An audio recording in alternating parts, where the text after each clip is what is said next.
Di warung rokok di mana tempat Bang Mansur tidur, dia merasa kakinya itu ditiup angin. Kemudian dia tutup tuh sarungnya tuh, karena anginnya dingin. Pada saat dia tutup sarungnya, dia merasa sarungnya ada yang narik-narik. Pada saat dia sadar bahwa sarungnya itu ada yang narik-narik, Bang Mansur bangun. Dan pada saat dia bangun,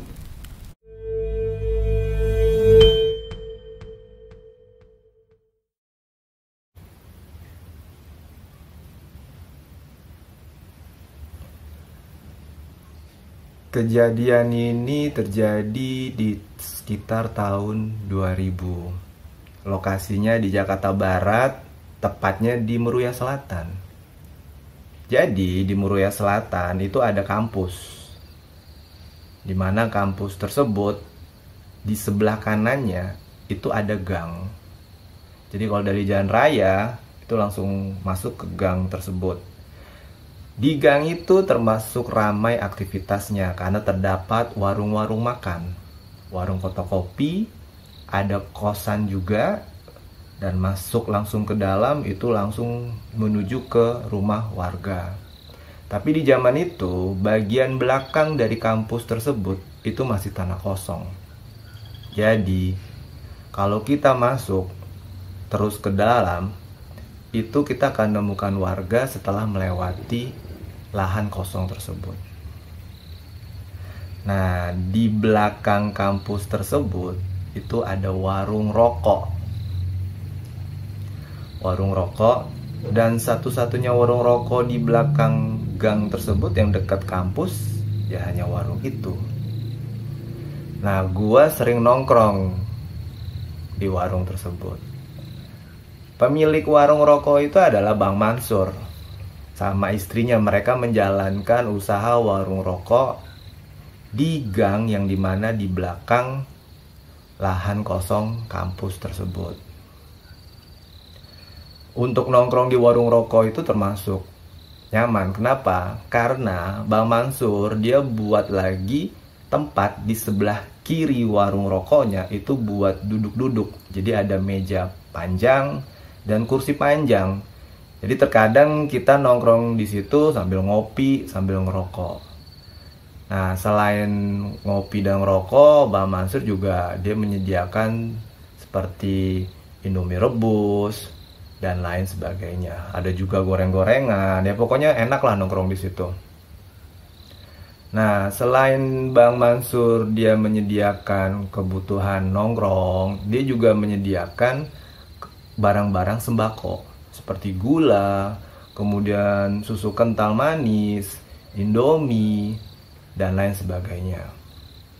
Nah, terkadang kan anak-anak kosan yang sekitar warung rokok itu sering ke situ untuk beli kebutuhan pokoknya karena dekat saat itu.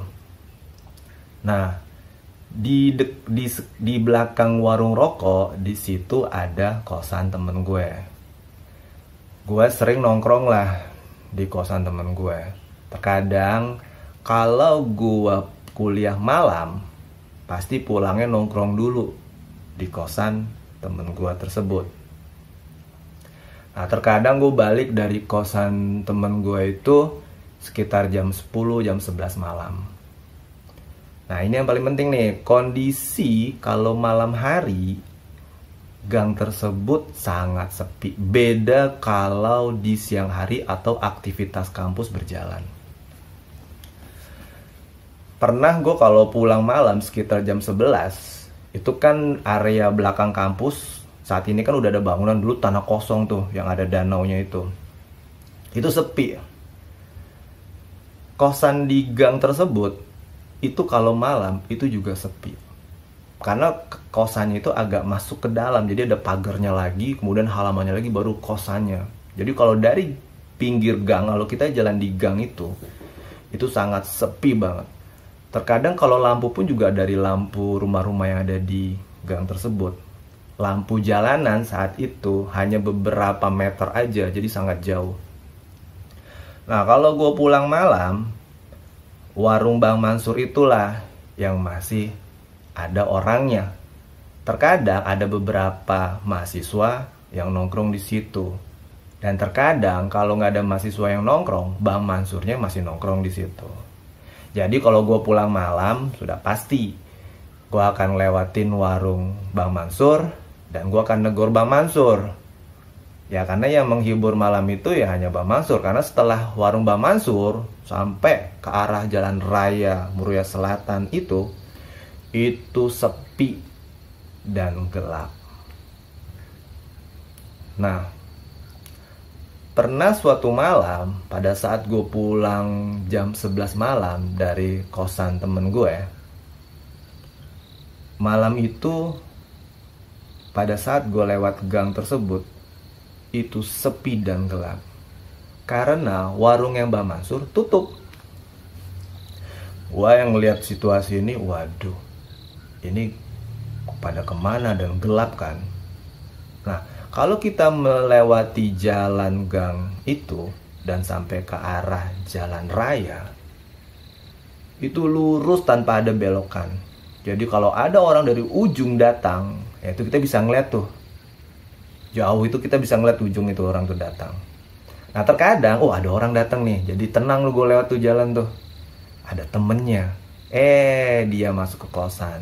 Jadi gue jalan lagi sendiri, itu sekitar jaraknya itu 200 meter dari jalan dari kosan temen gue. Nah di malam itu kan sepi tuh, warung yang Bang Mansur tutup. Akhirnya gue pelan-pelan jalan lah. Dan itu seperti yang tadi gue bilang, dan itu gelap dan sepi. Itu malam pertama ya, dimana gue bingung tumben nih Bang Mansurnya tutup. Nah besoknya lagi kebetulan gue pulang malam juga. Nah itu sekitar sama lah jam 11. Nah gue pulang lagi, gue berharap tuh warung buka. Karena memang siang hari warungnya buka. Pada saat gue pulang kuliah malam, itu warung masih buka. Tapi pas jam 11 gue keluar dari kosan temen gue dan gue mau pulang, itu warung tutup. Gue bilang kok tumben tutup lagi nih Bang Mansur, kok tumben tutupnya cepet gitu kan. Sambil gue lewatin warungnya, gue liatin tuh biasa tempat gue nongkrong yang ada meja panjangnya sama kursi panjang itu kan ketutup sama pintu. Jadi itu ditutup tuh kalau kita nongkrong. Dan yang warung rokoknya juga ketutup. Tuh, ini ada apa sih Bang Mansur suka tutup malam kayak gitu. Nah yang agak gue bingung, ini warung kalau gue lihat dari letaknya itu belakangnya itu kayak ada kayak ada lahan kosong gitu. Dia kayak nutupin lahan kosong. Gue bilang ini lahannya siapa, nggak marah nih orang, lahan kosongnya ditutupin sama warung gitu, jadi nggak kelihatan lahannya. Nah gue lewatin jalan itu, udahlah gue percepat langkah gue karena memang gelap banget. Nah besoknya gue ngobrol sama temen kosan gue. Kebetulan hari itu kita nggak nongkrong di warungnya Bang Mansur. Gue bilang itu berapa hari gue pulang malam, kenapa Bang Mansur warungnya cepet tutup ya? Biasanya kalau jam 11, jam 12 aja masih nongkrong tuh Bang Mansurnya. Walaupun gak ada mahasiswa yang nongkrong, tapi Bang Mansurnya masih ada di warung. Nah pas gue cerita sama temen gue cerita balik. Dia bilang, Bang Mansur beberapa hari ini gak bakalan dia tutup malam atau di atas jam 12, terkadang jam 9 aja dia udah tutup. Nah gue bingung kenapa. Karena gue tahu Bang Mansur itu terkadang dia tidur di warung tersebut. Jadi dia jagain warungnya. Walaupun rumahnya Bang Mansur itu nggak berapa jauh dari warung tersebut rumahnya, tapi Bang Mansur jaga di warung itu. Terkadang dia tidur di warung itu, di ruangan yang dimana kita sering nongkrong, yang dimana ada meja panjangnya dan kursi panjangnya, dan itu bisa ditutup, ada pintunya, jadi kayak warung kecil gitulah, ada tempat untuk makan kecil gitu. Kenapa Bang Mansur selalu jaga warungnya walaupun rumahnya nggak berapa jauh dari warungnya tersebut? Karena di saat itu sering terjadi pembobolan warung. Jadi warung itu dibongkar sama orang tidak bertanggung jawab, kemudian sembakonya diambilin. Kan dia punya, dan Bang Mansur kan dia jualan gula, jualan Indomie, jualan ada beberapa sembako, kebutuhan pokok. Nah itu sering dibongkar orang. Ada beberapa warung yang dibongkar sama orang. Nah mendengar kejadian itu, Bang Mansur sering tidur dan jaga di warung. Terkadang kalau udah sepi pun ya warungnya ditutup, tapi Bang Mansurnya ada di dalam warung itu. Nah gue tanya, tadi kan itu Bang Mansur sering udah berapa hari ini tutup terus. Nah tadi kan temen gue udah bilang, ya Bang Mansur gak akan buka sampai malam berapa hari ini. Gue bilang kenapa? Bukannya bahaya nanti warungnya dibongkar? Lah lu gak tahu ceritanya? Nah temen gue jelasin. Emang ada cerita apa? Gue bilang gini, kemarin itu gue nongkrong di warung itu. Nah pas gue lagi ngerokok ngopi, gue bingung lihat itu pintu warungnya kenapa jebol gitu kan. Gue bilang, Bang, itu kenapa pintu warung jebol gitu. Nah saat itu kan Bang Mansur lagi nyiapin pesanan kopi tuh, dia lagi bikin kopi. Ditanya sama temen gue, dia nyengir aja tuh Bang Mansur gitu kan. Nggak apa-apa katanya. Kemudian temen gue nanya lagi, Bang, itu kalau jebol nanti warung abang kan bahaya tuh ntar dibongkar orang. Apa nih dibongkar orang kali Bang ya? Makanya jebol itunya, pintunya katanya. Nah akhirnya Bang Mansur karena banyak nanya, nih temen gue dia berhenti lah tuh bikin kopinya, dia nyamperin tuh temen gue, dia duduk. Dia bilang, dia cerita nih. Jadi itu pintu bukan dibobol maling, bukan dibobol orang, bukan. Jadi ceritanya seperti ini nih, dibilangin ya. Dia serius tuh, dia duduk di sebelah temen gue yang lagi ngopi, lagi ngerokok. Nah ngelihat Bang Mansur serius, dia bingung nih kenapa nih orang nih. Nah kemudian Bang Mansur cerita nih. Jadi kemarin itu gue jaga warung di ini. Seperti biasa lah, kan gue memang selalu nginep di sini dan gue jaga warung di sini. Kenapa? Karena kan sering dibobol orang. Apalagi sekarang tuh warung yang di belakang sono tuh, si Bang Udin tuh jebol, sembakonya habis. Lah warung gue kayak gini ya, walaupun ada sembakonya juga kan kalau dijebol kan lumayan juga itu kalau hilang kayak gitu kan. Akhirnya gue jaga lah di sini dan gue sering tidur. Sampai kemarin malam tuh kejadiannya tuh. Nah teman gue sambil dengerin ngerokok dia nanya, emang jadi tadi malam kejadiannya ada apaan Bang katanya. Jadi gini, seperti biasa gue jaga nih warung. Nah gue tidur di sini nih. Nah sambil tuh Bang Mansur nunjukin tuh kursi teman gue lagi nongkrong nih, di kursi ini nih yang lu lagi dudukin, gue tidur di sini. Seperti biasa lah gue tidur. Nah kepala gue itu ada di sisi lu tuh, di tembok sono. Nah kaki gue nyelonong ke arah pintu ini katanya. Dia sambil nunjukin pintunya kan. Oh iya.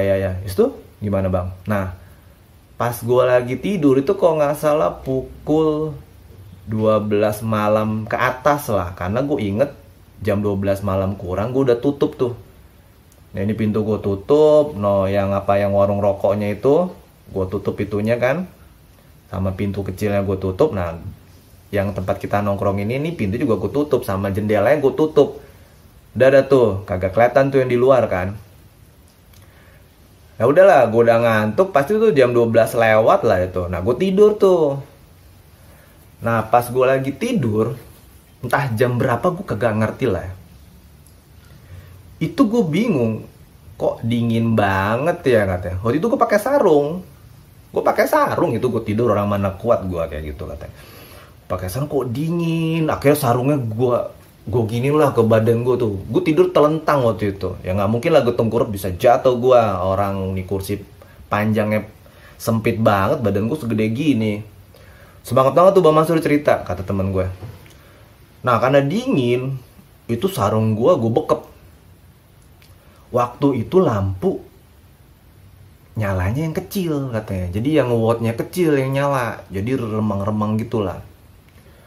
Nah pada saat dingin dia gini, kok dinginnya nggak hilang katanya, malah tambah dingin. Karena jarang-jarang nih, kan nggak musim hujan, biasanya kan panas tuh di daerah Muria Selatan tuh. karena nggak musim hujan. Nah, pada saat merasa kedinginan, Bang Mansur merasa kok kakinya kayak ada yang niup angin gitu. Kayak ditiup angin. Nah, dia pikir, waduh, ini kok kayak kaki gue kayak tiup angin. Padahal kan itu pintu udah gue tutup, pintu warung, dan udah gue kunci. Jadi dikunci itu pakai gembok di itu loh, dikait kayak gitu. Dikait kayak gitu. Nah, sambil gua agak-agak setengah tidur tuh, gua hampir mau melek lah, tapi gua masih ngantuk banget gitu. Nah, kaki gua dingin, angin dingin, kayak ada angin, ditiup angin gitu. Gua bilang, alah nih kaki. Akhirnya kaki gua selimutin, gua tarik deh tuh sarung gua, jadi kaki gua nekuk. Gua tidur agak nekuk. Nah, pada saat gua mau nekuk, itu di ujung kaki gua itu kayak ada sesuatu gitu. Sesuatu itu kayak apa ya? Kayak ada kain lah gitu. Kain-kain gitu tuh, kain gerak-gerak gitu. Gue bilang, kok ada kain sarung gua kali. Nah, gue pikir tuh kain sarung gua, kata dia. Tapi kan kaki gua udah ditarik kayak gitu kan. Dia bingung, kayak kain. Jadi dia tuh merasa sarung dia tuh kayak dimainin, kayak ditarik kayak gitu tuh. Dia gini kayak gitu. Nah, gue setengah sadar, ini kain gue dimainin ini, bukan angin. Dibilang, dia sadar tuh ternyata kainnya dimainin, bukan ditiup angin. Di situ dia langsung bangun. Bangunnya bukan ini, masih mata langsung melek. Dia melek, dia lihat ke arah kakinya. Di situ dia kaget, karena dia ngelihat sosok di mana sosok itu bajunya putih dengan rambut yang panjang. Hanya itu doang yang dia inget. Jadi kan kakinya itu kan ke arah apa namanya, ke arah pintu tuh, pintu warung. Nah, dia ngeliat ada sosok itu rambutnya panjang, pakai baju putih. Dia ngeliat mukanya, orang dia udah kaget gitu kan. Apalagi tuh lampunya kan agak remang-remang gitu. Wah, langsung dia bangun. Itu dia yakin tuh bukan orang. Kenapa? Karena itu pintu dia lihat dalam keadaan tertutup. Nggak ada basa-basi lagi, gua langsung bangun. Nah, itu kan sosok di depan pintu tuh. Gue bingung kan, gue harus masuk. Kalau gue keluar kan kabur harus dari pintu itu. Nggak peduli, gue nyebut, gue langsung maju ke depan, gue dobrak itu pintu, jebol. Pas pintu jebol, gue langsung kabur pulang ke arah rumah gue. Gue nggak peduli dah tuh, itu mau sembako, mau diambil orang, mau digarong orang, terserah lah. Itu warung, pintunya kebuka semalaman. Balik-balik gue pas sudah pagi, matahari nongol, baru gue datang lagi tuh warung. Alhamdulillah, barang-barang gue, jualan gue kagak ada yang hilang. Tapi itu pintu kebuka. Mana gue harus benerin lagi tuh gembok. Nah, temen gue denger cerita itu, bang, lu serius bang kejadian ini bang? Iya, gue serius. Lo lihat lah tuh, pintu kan jebol. Lihat ya tuh gemboknya tuh keleweran kemana-mana. Iya, gue dobrak. Nah, temen gue percaya kalau memang itu didobrak sama Bang Mansur. Kenapa? Karena Bang Mansur badannya gede. Dengan badan sebesar itu, nabrak itu pintu, ya jebol itu pintu. Karena kan itu pintu sebenarnya dari triplek doang. Triplek yang dibikin pintu kayak pintu darurat gitulah. Jadi kalau didorong gitu ya pasti jebol. Apalagi badannya Bang Mansur kan gede banget. Nah, dia bilang, bang, kan dia duduk tuh. Berarti tuh sosok posisinya di tempat abang duduk ini dong. Iya, di tempat gue duduk ini. Sambil dia nunjukin kan, karena kan dia duduk dekat pintu warung. Lah, pala abang berarti di tempat gue duduk ini. Iya, di tempat lo duduk itu pala gue, katanya. Nah, dia itu kayak mainin tangan kain gue, jadi dikepek-kepek kayak gitu. Makanya gue kaget, loh, ada yang mainin ini. Ternyata itu ada di ujung kaki gue. Gue kagak tahu lah itu, gue kagak peduli liat muka orang, gue udah takut banget. Pokoknya itu sosok itu rambutnya panjang, bajunya putih. Udah itu doang gue liat dah tuh. Langsung gue hajar itu, maju ke depan, jebol lah tuh pintu. Nah, temen gue denger Bang Mansur cerita sampai serius, mukanya hampir ketakutan gitu. Dia yakin nih Bang Mansur gak bohong gitu kan. Akhirnya temen gue nanya, bang, Itu kan abang kan udah tidur sini kan udah lama bang. Buka warung juga nggak berapa bulan, udah berapa tahun. Dan abang tidur sini juga udah sering. Kenapa baru kejadian kayak gitu bang? Nah itu yang gue kagak tahu. Kenapa baru malam kemarin tuh.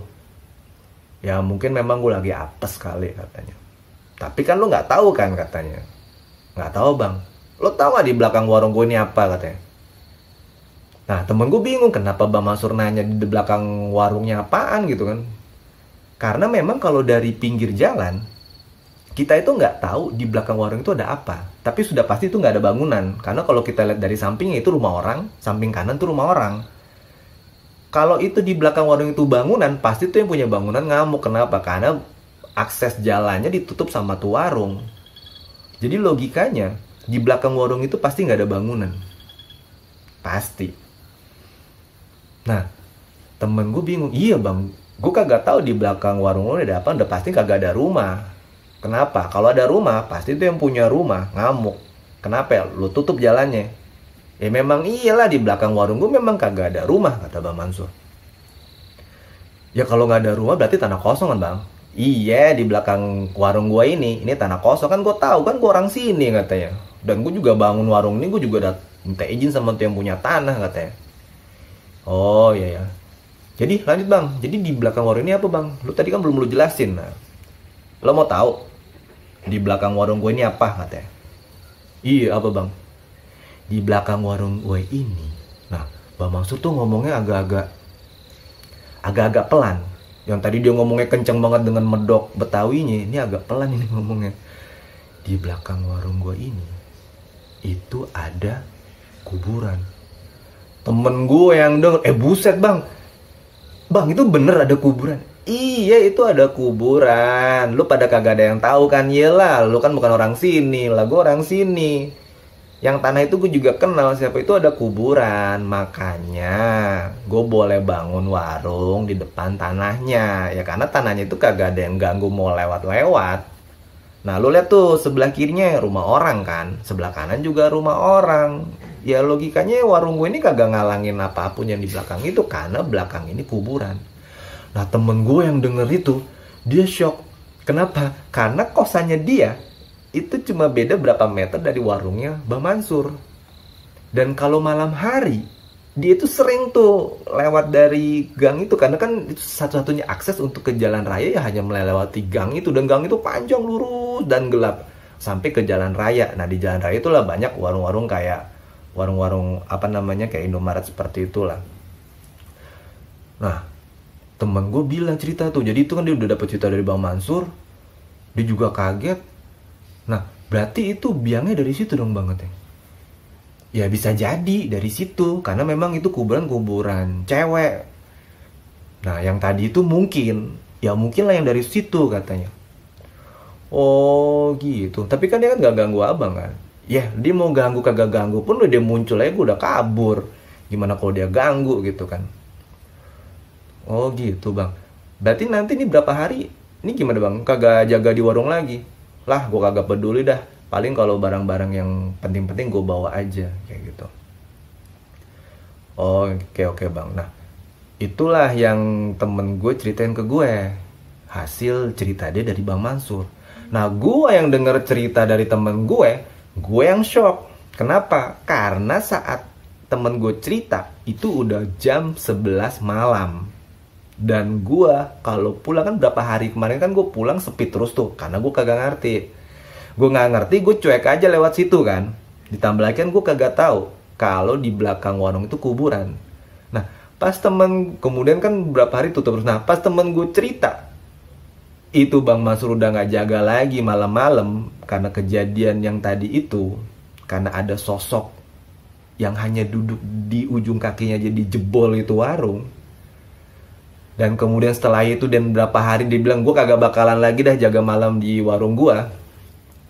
Ya udah itu shock bagi diri gue dan stres gue. Kenapa? Gue harus pulang melewati gang tersebut dan harus melewati warung tersebut.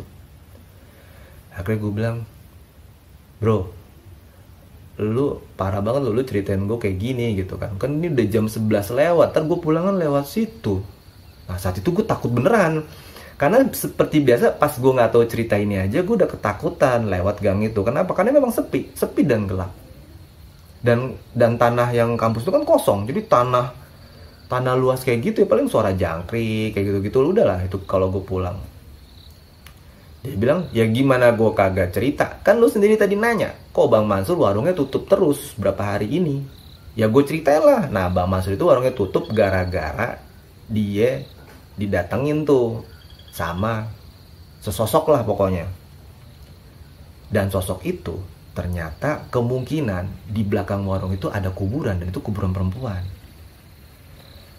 Nah gue pas denger itu, ya udahlah bro, gue pamit deh. Tapi lu temenin gue pulang ya. Temen gue pas gue minta temenin pulang, dia nggak mau. Lu pulang sendiri aja deh, gue mau tidur di kosan. Dalam hati gue, wah ini kurang ajar nih. Tapi kalau gue nggak pulang sekarang, itu makin malam, karena saat itu udah jam 11 malam. Ya udahlah, gue pamit ya bro ya. Nah akhirnya gue pamit tuh. Gue pamit pulang. Gue keluar dari gang, dari kamar kosan itu, dari rumah kosan itu gue keluar, kan ada gang kecil juga tuh dari kosan temen gue. Tibalah gue di gang yang sebelah kampus itu. Pas gue lihat itu sekitar 10 meter dari tempat gue berdiri yang tadi keluar dari gang kosan temen gue, itulah warungnya Bang Mansur. Warungnya itu dicat putih. Memang ada lampu di luar warung itu, dikasih lampu bohlam lah, tapi kan itu bikin tambah menjelaskan itu warungnya Bang Mansur gitu kan. Gue lihat kanan sepi, itu mana gang yang kanan masih ke sono juga gelap. Gue lihat ke kiri yang itu mengarah tujuan gue juga sepi, gak ada siapa-siapa. Sekitar berapa menit lah gue diri di situ ngambil keputusan, lanjut nggak. Akhirnya gue putusin ya gue harus lanjut daripada gue nggak pulang. Akhirnya gue jalan tuh. Gue jalan pelan-pelan ke arah warungnya Bang Mansur. Sudah pasti warung itu tutup. Gua kagak mau lihat ke kiri itu warung. Walaupun perasaan gue bilang, lihat kiri. Tapi gue gak mau. Jalan udah gue percepat. Pas sampai depan warung, gue lari.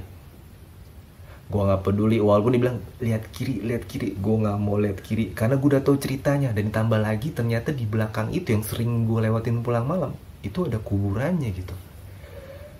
Ya mungkin memang gak ada pengaruh atau apa gitu, tapi kan sugesti bagi gue.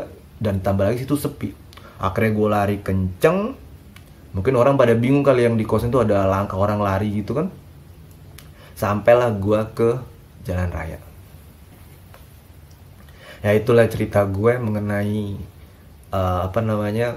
sebuah gang di sebuah kampus di Meruya Selatan, dimana di tahun itu, di saat itu, dan di waktu itu gang itu kalau malam itu sepi banget. Terkadang kalau malam minggu kalau banyak yang nongkrong rame, tapi kalau hari kuliah itu sepi, nggak ada yang nongkrong, nggak ada yang apa.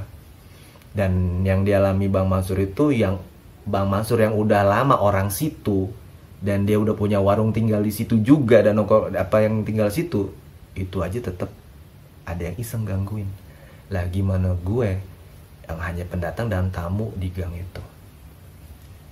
Nah itulah cerita gue mengenai pengalaman Bang Mansur yang punya warung rokok. Dimana di warung rokok itu gue juga tahu lah, gue juga kenal sama Bang Mansur, dan gue juga sering lah nongkrong di situ, terkadang ngopi, ngerokok, yang kadang-kadang mesen Indomie juga. Tapi gue nggak pernah tahu kalau di belakang warungnya Bang Mansur itu ada kuburan. Sampai kejadian di Bang Mansur diisengin, baru tau lah di belakang warung Bang Mansur itu ada kuburan. Nah itu sekian cerita gue, dan terima kasih yang udah pantau channel gue. Dan gue mohon maaf kalau ada kata-kata gue yang tidak berkenan dan kurang sopan. Sekali lagi gue minta maaf dan terima kasih.